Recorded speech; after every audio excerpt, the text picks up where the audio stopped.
Alright, I accepted that my neighborhood is dying and I can't do much about it, so sorry for the background noise. If you asked me what was my favorite anime from last year, 2021, I would no doubt answer to your eternity.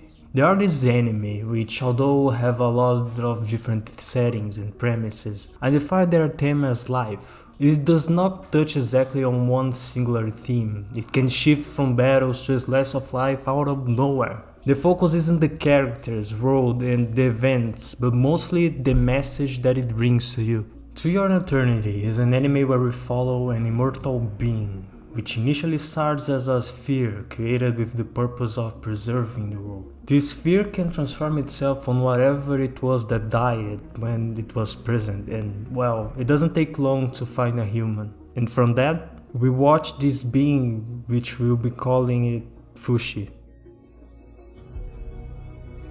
From the start, you will hate Fushi, but I find him fascinating. At the starting episodes, he equals as a toddler, incapable of speech and taking care of himself. Not that he needs since he's immortal, but you get the idea. He slowly learns his ways by the experience that he shares with those he meets, be it animals or people. The show uses an arc format of people that Fushi is interacting with and learning from. The anime is an adventure of an immortal being experiencing humanity, meeting all types of people in many places throughout time. However, it is by this innocence and naivety that makes Fushi interesting. Seeing he discovers what is important to him, things he should care, and the sad feeling of seeing someone go, all of that hits you, especially if you ever had one of those feelings before. And no, this is not good just because it's sad. It has good animation, music, there are some flat characters, but it's definitely for the good side of anime. This show is great because it knows how to portray sadness.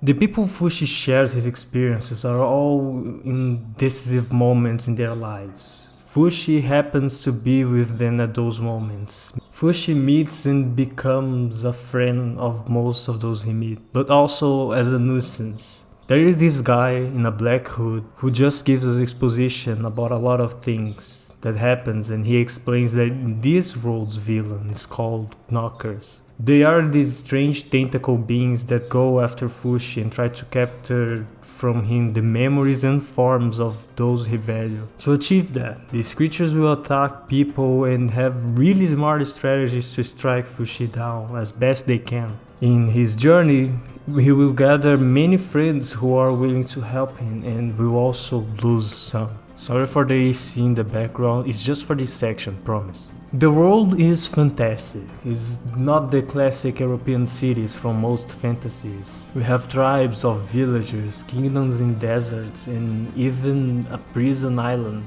It is not a fully developed civilization, but they got their weapons such as bow, arrows, swords, spears, and even explosives, which it fits in my opinion. I wonder if the technologies will improve with time. Probably not, but would be weird if our protagonist is 500 years in the future and we are still seeing stone spears. I think I have never mentioned why I describe the places we see in these animes that I review, but the reason is because it matters a lot. A different shift of scenario and place can really define if a scene is good or not, or maybe the entire series. A good example of a strange shift was in Banished from the Hero's Party. You see, this anime was really consistent with its setting until the final episodes, where somehow we see ourselves in an advanced technology laboratory where they crafted demon killer swords so they can brainwash the hero class so it can do its duty. It's a mess, believe me. I thought it would fix the ending, but instead of a laboratory, what about old ruins? Maybe left from a demon hunter civilization. This would fit way better the slow fantasy world. This anime is getting a second season, by the way. It's an interesting watch if you want to see this shift of setting and scenario, but I will just leave it here. Now I'm back to Your Eternity. Okay, I didn't mention until now, but this anime has a pacing problem. The constant time skips can really set you off. Fushi can get older, but as soon as he changes forms, he's back to the young version of itself. It's strange, especially in the second season. Some things happen too fast and others take way too long. At the end of everything, you know that since he's immortal, we will not see some of these characters again. But that's how it is. However, that doesn't mean it didn't matter though. Every person Fushi met, the time they passed it together, that was relevant in a way or another. Yes, the anime may pass hundreds of years in a single episode to the next one, but even some events from this time period might have something worth showing off. You will find it weird, believe me, but it's not as much of a drop-off as I thought. I would like if we got to keep seeing and watching these characters we met in this journey from now and then, but this is not to your eternity. This anime tell you that people you met in some days that you were really friends with, you may never see them again. But that's okay. You have the memories and lessons from that time you spent together. And just like the anime tells us, some things just move on.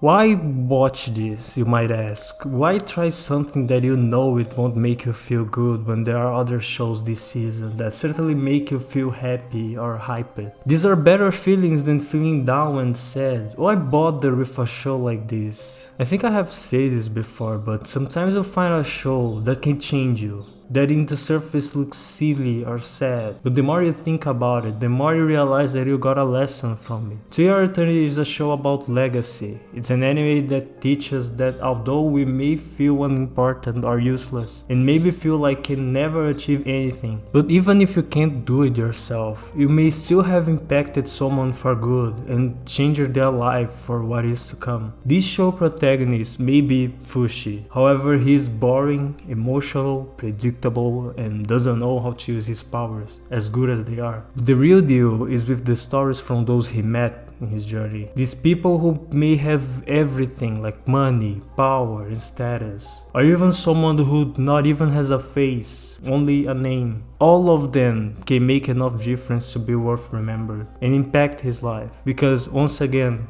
this is not a story only about Fushi, but about the road and people which he literally got thrown into. To Your Eternity came late this season. Probably a lot of people is missing, but honestly I'm glad it is back. I find it strange that season 2 has a really weird pacing, more than the first season, but I'm down to it whatever it goes. After all, this show characters will change, will differ, but in the essence I think it is all the same. After all, one more time, I will say that this anime is about legacy, and maybe it can leave something important to you, something to be worth to be remembered.